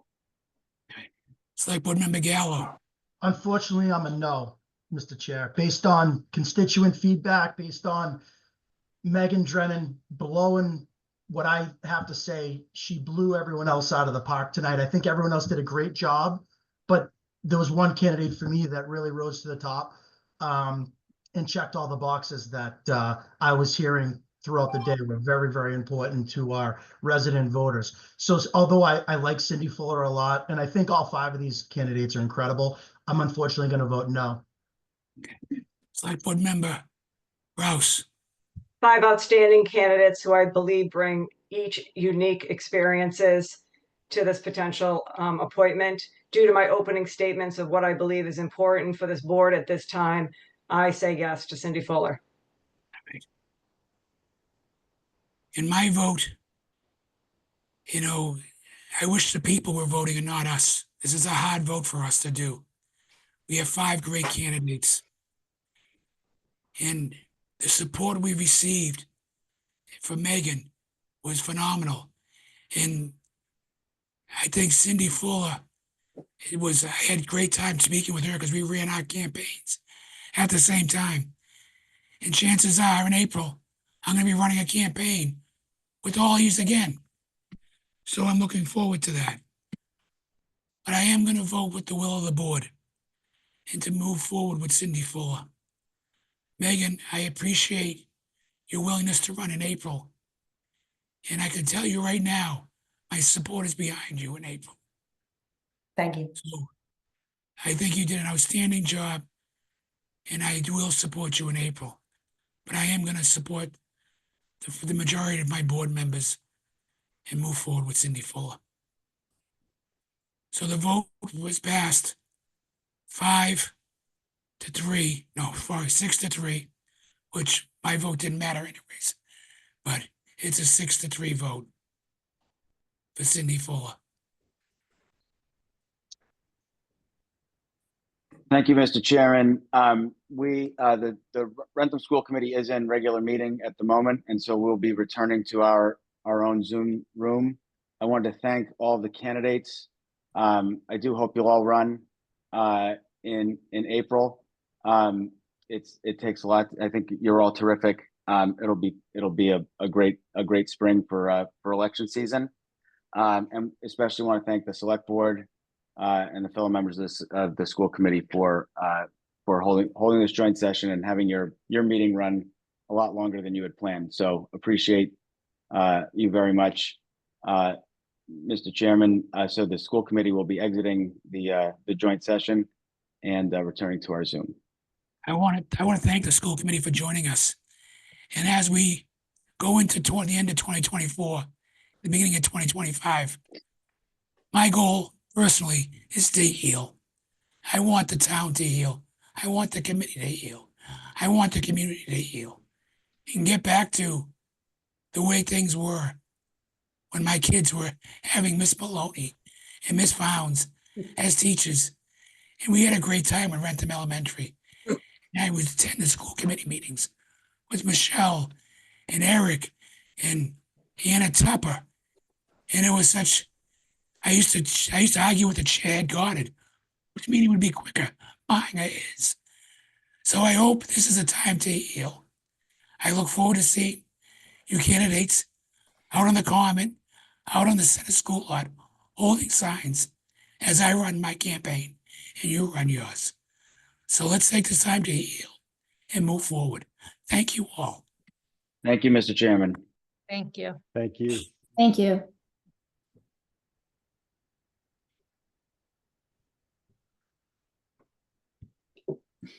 Okay, the only thing we have left is an executive session. So we're going to take a 1-minute recess while everybody departs the Zoom call. Mr. Chair, we will not be going back into open session. That is correct. So we will be entering into open session.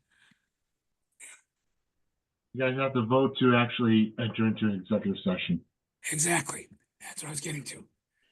So there's a motion to enter into executive session under Mass General 30A, Section 21A, Section 2, to conduct strategic sessions in preparation for negotiation with non-union personnel and enter back into open session only to adjourn. So at this time, I'll do a roll call vote. Select Board Member Rouse.